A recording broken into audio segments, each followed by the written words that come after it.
This episode is brought to you by Hulu. Buckle up, everybody, because the Kardashians are back. That's right. A new season of The Kardashians is coming to Hulu on February 6th. I have been watching The Kardashians since I was a kid. Okay. I grew up with this family. Okay. I always want to know what they're doing. And in this new season, Kim is juggling multiple businesses and her blooming acting career. Khloe revisits old feelings, and the family members support one another through their personal journeys. And as always, it's full of fame, family, and fun. You won't want to miss it. The new season of The Kardashians is streaming February 6th on Hulu. Manuela y su hija Petra caminaban contentas hacia una nueva vida, a pesar del camino que separaba a Yariz de Santander. Un camino largo, pero merecían la pena los muchos kilómetros a cambio de una vida mejor para ella y para su hija. Se escuchaban aullidos. No era extraño que hubiera lobos en aquellos montes gallegos. Lo que no se esperaba es que el mayor depredador estuviese a su lado. Cuando se escucharon gruñidos detrás de ella, se giró asustada y juraría que vio un hombre con forma de lobo. ¡Manuel!, gritó, pero ya era tarde. No tuvo tiempo de huir ni de proteger a su pequeña. Manuela y Petra serían las primeras víctimas del hombre lobo de Ayariz.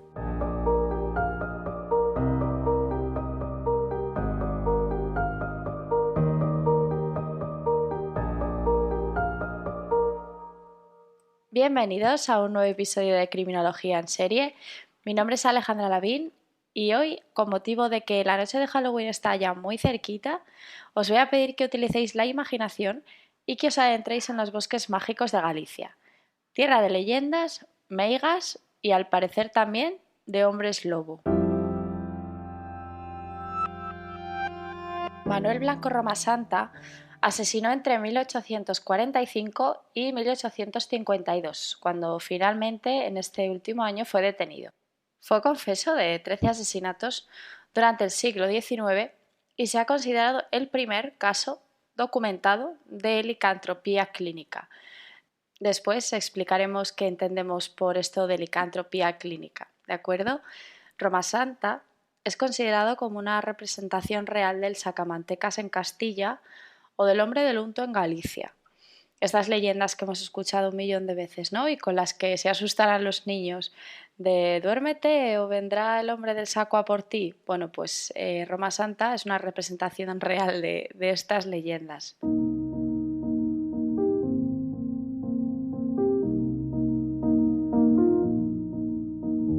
Manuel Blanco Romasanta nació el 18 de noviembre de 1809 en la aldea de Regueiro, Orense. Fue uno de los 5 hijos de Miguel Blanco y María Romasanta.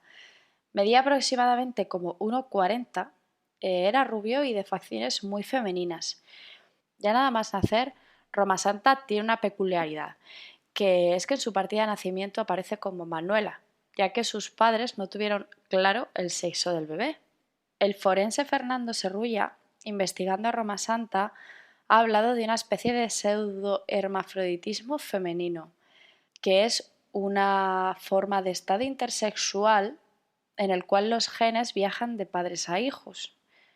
El propio Fernando cuenta que en su departamento, con sede en el Hospital de Berín, ha tenido que ver casos de niños parecidos, niños o niñas, que antes de quedar inscritos en el registro civil necesitan de un reconocimiento para determinar su sexo.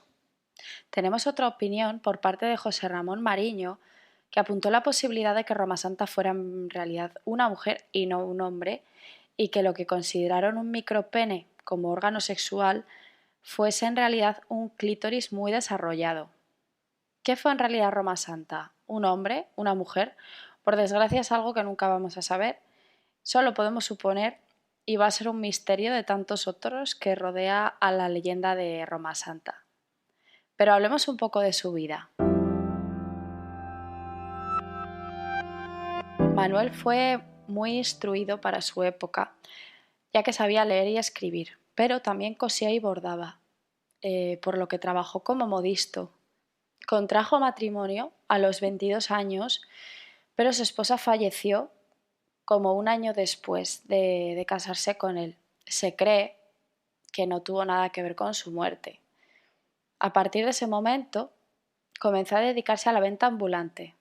En un principio abarcaba la zona de Esgos y después vendía por todo Galicia. En uno de sus múltiples viajes como buhonero fue a caer en Ponferrada, donde tendría su primer encontronazo con la ley. Roma Santa fue denunciado por un comerciante de la zona porque aseguraba que Manuel le debía dinero. El alguacil se dispuso a hablar con Roma Santa para solucionar el tema y nunca más fue visto. Esto fue denunciado por su mujer. ¿Pudo ser una cabeza de turco por ser un extraño en tierras castellanas? Ciertas teorías apuntan a que sí. Otras consideran a Vicente Fernández, el alguacil, como la primera víctima de Roma Santa. Sea como fuere, Manuel fue condenado a 10 años de presidio por rebeldía y huyó a un refugio de Hermida, donde vivió durante meses. Tiempo después, y ya con las aguas más calmadas, volvió a aparecer en el pueblo orensano de Rebordechao, Allariz. Comenzó a establecer relaciones personales con las mujeres del pueblo y se ganó su confianza. Esto sumado a que empezó a trabajar como tejedor y que ya de por sí sus facciones eran muy finitas y medía como 1,40, le dio la fama de afeminado. Pero también, como era tan inteligente y muy poca gente sabía leer en aquella época, también escribía y leía cartas para la gente del pueblo. Y además de trabajar tejiendo, también continuó siendo comerciante y se llegó a mover hasta Portugal, que para la época nos podemos hacer una idea de que moverse por Galicia y llegar hasta Portugal era tremendo.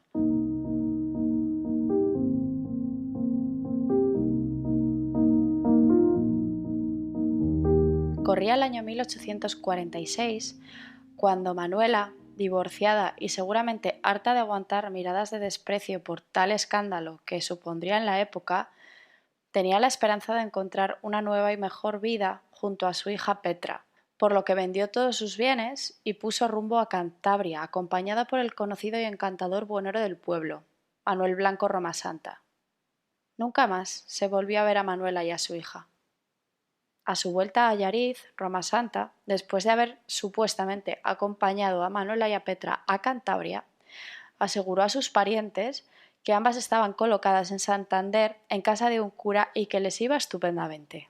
La idea de una vida mejor en aquella época no tardó en calar en las mujeres de Rebordechao. Las siguientes en interesarse por este cambio de vida fueron las propias hermanas de Manuela, Benita y Josefa, encandiladas por Roma Santa y por el engaño de un trabajo ideal. La primera en caer en la tentación fue Benita, que junto a su hijo Francisco partió hacia Santander acompañada de Manuel, y más tarde una hermana más se sumaba a este supuesto trabajo ideal. Además, se supone que estarían cerca de sus hermanas y sus sobrinos. Josefa marchó a Santander junto a su hijo José. Los 4 corrieron la misma suerte que Manuela y Petra.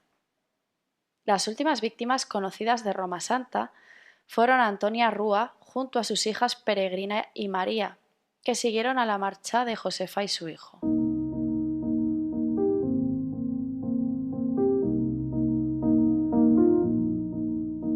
Empezaron a despertarse preocupaciones y rumores en el pueblo sobre el paradero de las madres y sus hijos. Estas habladurías se acrecentaron cuando algunas de las ropas de las hermanas García Blanco, que fueron las primeras que supuestamente se marcharon a Cantabria, pues estas ropas fueron vendidas por Manuel, aunque él justificó que ellas se las habían vendido o regalado. No era extraño porque estas mujeres lo que hacían para poder permitirse el viaje hacia Cantabria era vender todo y dárselo a Roma Santa. Pero las excusas y los engaños no le salieron bien. Al final tuvo que huir por miedo a que se abriera una investigación. Se marchó a Toledo con una identidad falsa. Y lo que son las casualidades de la vida, 3 jornaleros gallegos, Martín Prado, Marcos Gómez y José Rodríguez, los 3 de Orense, le reconocieron mientras Manuel paseaba tranquilamente y le denunciaron ante el alcalde. Esto no es extraño, ya que entonces era habitual que los jornaleros gallegos se trasladasen a Toledo para la siega. En un principio en Roma Santa negó su propia identidad, pero entre sus pertenencias se encontraron papeles a nombre de Manuel Blanco Roma Santa. el 2 de julio de 1852 fue detenido en Nombela, Toledo, 6 años después de su primer asesinato, comenzando así la causa contra el hombre lobo. En un primer lugar, fue llevado al juzgado de Verín, ya que tanto las 3 últimas víctimas como los 3 hombres que reconocieron a Manuel eran de allí. Ingresó en la prisión de este pueblo un 25 de agosto, después de estar preso durante 2 semanas en la cárcel de Escalona, y más tarde fue trasladado al juzgado de Allariz, donde finalmente fue juzgado. El 12 de septiembre condujo a los abogados acompañados por el juez, la Guardia Civil y numerosas personas involucradas en el caso a los lugares en los que había cometido los crímenes, donde en el bosque de Sorbias y en la sierra de San Mamed describió cómo había matado, descuartizado y devorado a las víctimas. En un matorral, situado en un lugar conocido como Cargo do Boi, explicó cómo había destrozado a Manuela y Benita García y a sus respectivos hijos, y allí mismo, entre las macabras palabras de Roma Santa, se encontraron un cráneo y un hueso de la cadera de una mujer.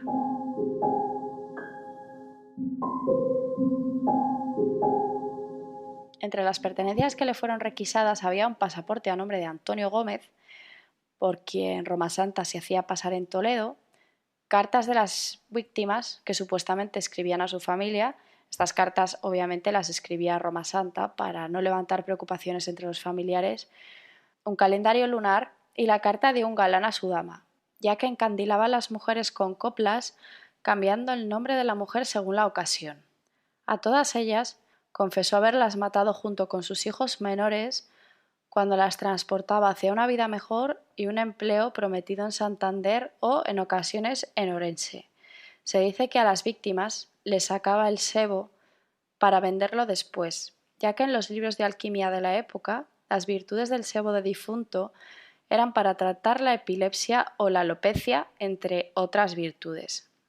En el Archivo Histórico del Reino de Galicia todavía se conserva la causa contra Manuel Blanco Roma Santa, la cual contiene más de 2000 páginas divididas en 4 piezas, 2 rollos y un extracto.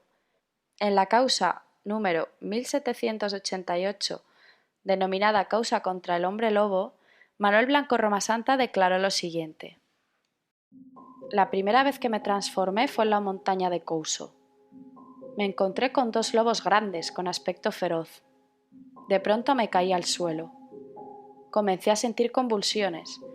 Me revolqué 3 veces sin control y a los pocos segundos yo mismo era un lobo. Estuve 5 días merodeando con los otros 2 hasta que volví a recuperar mi cuerpo, el que usted ve ahora, señor juez. Los otros 2 lobos venían conmigo, que yo creía que también eran lobos, se cambiaron a forma humana. Eran 2 valencianos, uno se llamaba Antonio y el otro don Genaro, y también sufrían una maldición como la mía. Durante mucho tiempo salí como lobo, con Antonio y don Genaro. Atacamos y nos comimos a varias personas porque teníamos hambre. Yo llegué a mantener la forma de lobo hasta 8 días seguidos, aunque normalmente no pasaba de 2 o 4. Antonio, sin embargo, llegó a mantenerla 10 días y Genaro hasta 15, aunque lo normal eran 4 o 5. Con ellos maté y comí a varias personas, aunque algunas, como Josefa y Benita, y a sus hijos, lo hice solo.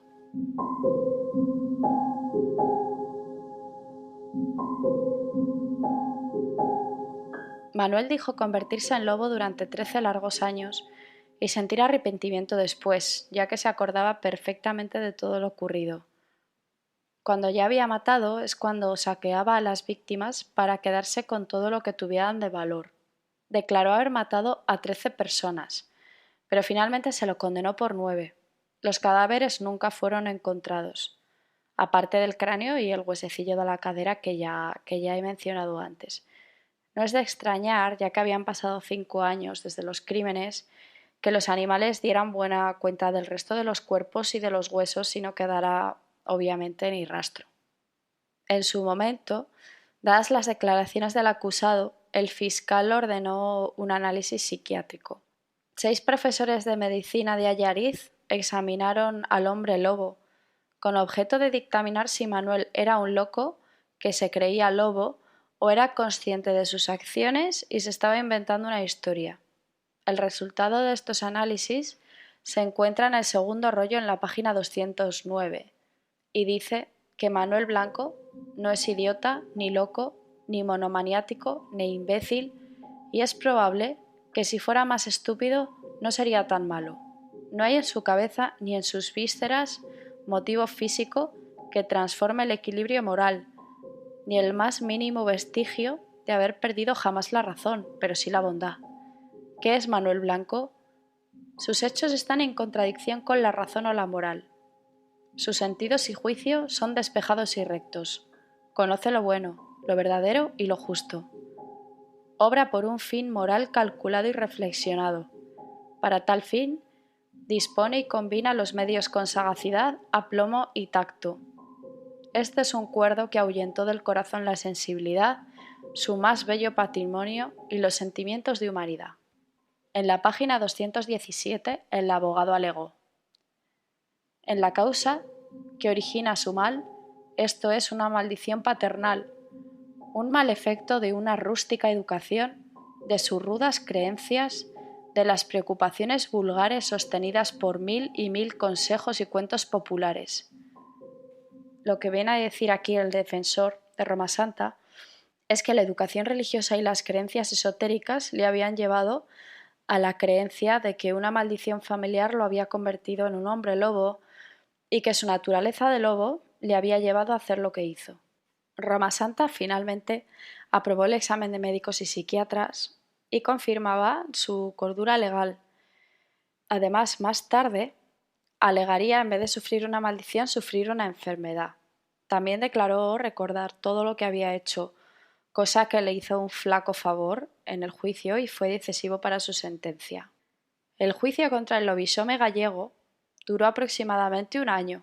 Se dictó sentencia el 6 de abril de 1853, cuando contaba con 44 años de edad. Fue sentenciado al garrote vil y a pagar una multa de 1.000 reales por víctima. Sin embargo, la historia de Manuel Blanco Roma Santa no termina aquí. Un hipnólogo francés que defendía que Roma Santa sufría de licantropía solicitó la intervención de Isabel II, a quien se dirigió con las siguientes palabras: la libertad que me tomo en este momento de dirigirme a vuestra excelencia tiene por objeto detener, si es tiempo, la mano de la justicia española, pronta a caer sobre un desgraciado. El tal Mr. Phillips definía a Manuel Blanco como a un desgraciado acometido por una especie de monomanía conocida de los médicos antiguos bajo el nombre de licantropía.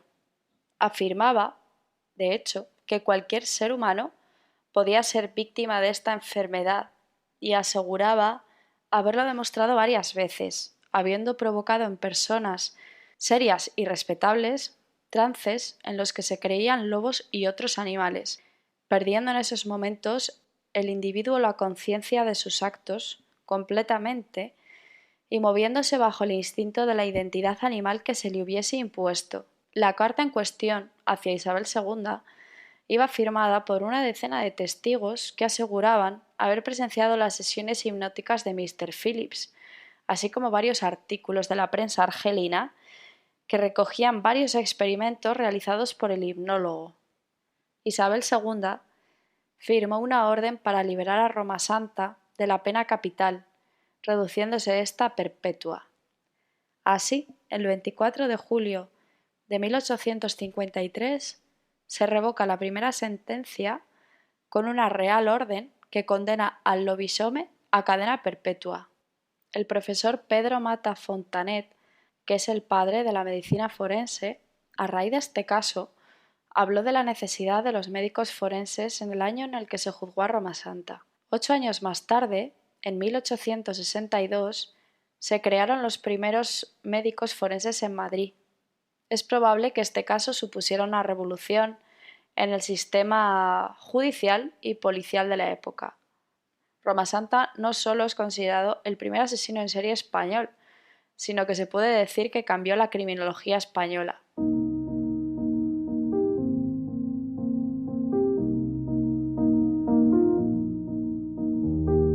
Muchos son, y siempre serán, los misterios que rodean a la historia de Manuel Blanco Romasanta. Incluso su muerte ha sido motivo de desacuerdo. Se dice, por una parte, que nunca salió de la prisión de Allariz. También se dice que fue trasladado a Ceuta y que murió de cáncer de estómago el 14 de diciembre de 1863. ¿Y qué nos dicen las leyendas gallegas? Dicen que consiguió escapar, bajo la forma de un lobo, y que hoy día, en los bosques de Orense, todavía se pueden escuchar sus aullidos buscando víctimas. Nunca se supo realmente qué es lo que se le pasaba a Romasanta por la cabeza para hacer lo que hizo. Hay gente que defiende que era un enfermo, hay gente que defiende que era un psicópata y que lo del hombre lobo era un cuento, hay gente que defiende que es algo biológico por el tema de las hormonas. Yo ahora os voy a explicar las varias teorías que hay acerca de Romasanta y juzgáis vosotros a ver qué es lo que le podía haber pasado. Yo personalmente sí que tengo mi opinión, pero por desgracia nunca sabremos si es la correcta o no. Así que allá vamos. Os cuento y vosotros opináis. En primer lugar os voy a hablar de lo que es la licantropía clínica, ¿de acuerdo? La licantropía clínica es un extraño trastorno alucinatorio en el que el paciente cree que se transforma físicamente en un animal. En el caso de Romasanta fue un lobo, como ya sabemos, pero puede ser un gato, una hiena, un pájaro, puede ser cualquier animal. La literatura médica, por ejemplo, ha descrito 56 casos entre 1850 y 2021. Y solo en 12 casos los pacientes decían ser lobos. La licantropía se asocia con un cuadro de trastorno afectivo o esquizofrénico, pero puede estar relacionada con otros trastornos psiquiátricos, como con un trastorno de identidad, por ejemplo. Si asociamos la licantropía a un trastorno de esquizofrenia paranoide, que a mí es algo personalmente que me cuadra bastante bien, se puede considerar a Romasanta como un asesino desorganizado, un psicótico. Recordemos qué características tenían este tipo de asesinos, ¿de acuerdo? Tienen una personalidad esquizoide o maníaca. Esto está implícito en el trastorno de la licantropía si la asociamos a un trastorno de esquizofrenia paranoide, evidentemente. También abordan a la víctima espontáneamente. Sus víctimas son conocidas. Sabemos que las víctimas de Manuel eran conocidas, ya que además se las camelaba muchas veces para ganarse su confianza y poder introducirse con ellas en el bosque para poder matarlas. La escena del crimen es caótica, no trasladan el cadáver, no utilizan armas y dejan muchas evidencias en la escena del crimen. Estas 4 últimas características cuadran con el hecho de que Manuel utilizará sus propias manos y sus dientes para acabar con las mujeres y sus hijos, y además se comía sus restos. Como vemos, Manuel encajaría perfectamente en un trastorno de licantropía clínica. Sin embargo, ¿pudo decir esto para evitar el garrote? ¿Qué es lo que finalmente consiguió? Y en esta línea va nuestra siguiente teoría. Manuel Blanco Romasanta era descrito como una persona encantadora, amable, religiosa, que se ganaba con facilidad la simpatía y confianza de la gente. Todo ello encaja perfectamente con los rasgos que hoy consideramos propios de un psicópata. Otro signo de ello es que le midieron las pulsaciones cuando le enseñaron los huesos encontrados y no se inmutó. ¿Es posible que Romasanta fuera realmente un psicópata y se aprovechase de sus víctimas con fines económicos, sacándoles el unto y robándoles? ¿Dijo ser un hombre lobo para evitar la pena de muerte? A mí personalmente, esta teoría me encaja a medias, ya que declaró más crímenes de los que en realidad se le acusaba. Se le acusaba de 9, recordemos, y declaró 13. Además, no había pruebas físicas, los cadáveres nunca aparecieron y aunque se sabía que él había sido el asesino gracias a su declaración, no tiene sentido que busque un atenuante cuando no había prácticamente pruebas en su contra. Otra teoría es la que tiene que ver con sus problemas biológicos en cuanto al pseudohermafroditismo. Como hemos dicho al principio, el doctor Serrulla tiene la teoría de que Roma Santa padecía de este pseudohermafroditismo, es decir, tenía sexo de mujer, pero segregaba una cantidad desmesurada de hormonas masculinas y sufrió un proceso de virilización. Estas personas, debido a la gran cantidad de andrógenos, pueden presentar episodios de fuerte agresividad y violencia. En mi opinión, en el caso del pseudohermafroditismo, no considero que sea incompatible con cualquiera de las teorías anteriores, pudiendo darse además que los andrógenos aumentaran todavía más la agresividad en los crímenes en una psicopatía o en un trastorno esquizofrénico. Y ya por último, una teoría que a mí es la que más curiosa me parece, que podría explicar las alucinaciones de Roma Santa, es que estaba intoxicado con el hongo cornezuelo. Este hongo intoxica los cereales, en especial el centeno. ¿Y qué es lo que sale de este hongo?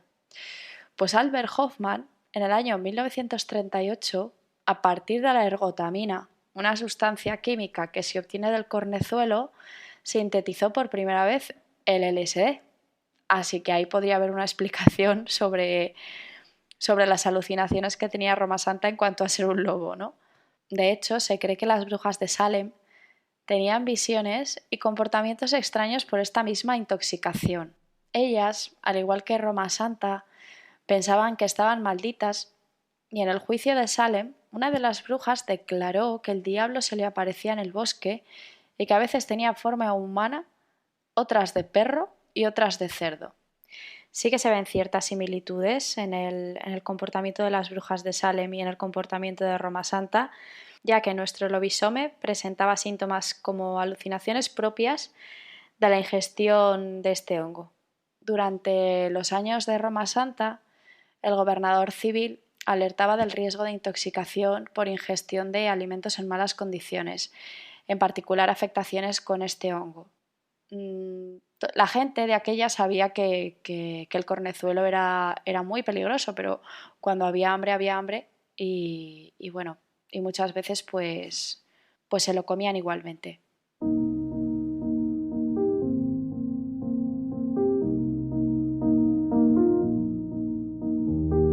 ¿Qué os parece la historia de Roma Santa? La verdad es que a mí personalmente me da muchísima rabia no saber nunca qué le pasó realmente por la cabeza, ¿no? Me gustaría trasladarme a esa época y saberlo a ciencia cierta. Pero bueno, yo aquí os he dejado las varias opciones que he investigado y os invito a que me digáis por Twitter cuál os parece más factible.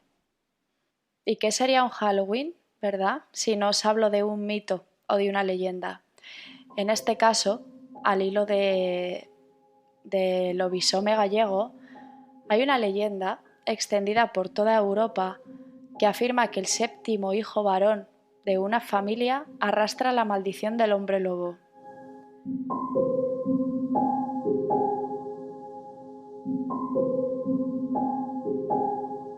Curioso, ¿verdad? En estos lugares, entre ellos Galicia, la tradición cuenta que la familia solo debe estar compuesta por hijos varones y que el séptimo o el noveno de ellos puede ser un lobisome. En 4 de los asesinatos confesados por Manuel, los exámenes de los restos o incluso testimonios judiciales apuntaban a que las víctimas habían muerto a manos de auténticos lobos. Para el abogado de Roma Santa, eso era prueba de que no podía haber sido el causante de las muertes. Pero para otros significaba que Manuel Blanco Roma Santa verdaderamente se convertía en lobo con el fin de ejecutar sus brutales crímenes.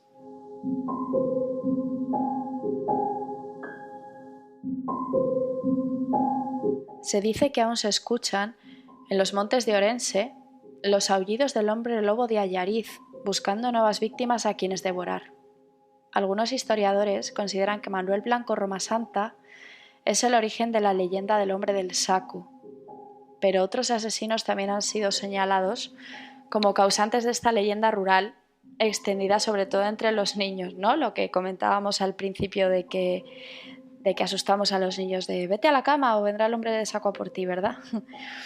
Una de estas historias es la de Francisco Ortega el Moruno, que tras enfermar de tuberculosis en 1910 acudió al curandero Francisco Leona.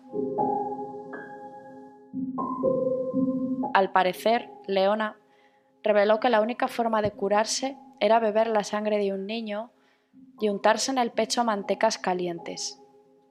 Por esta razón, Leona secuestró a un niño almeriense de 7 años al que asesinaron brutalmente para usar su sangre en un ritual.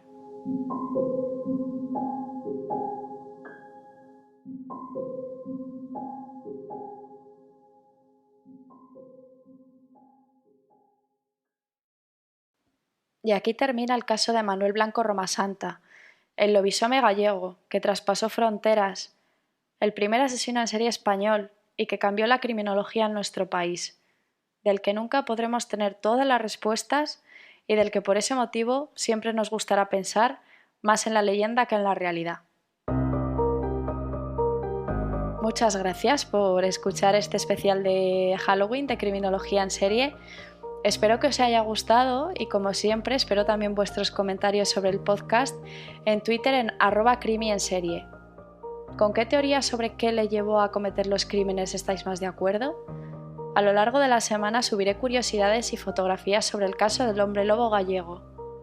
Mi nombre es Alejandra Lavín, esto es Criminología en Serie y os espero la semana que viene.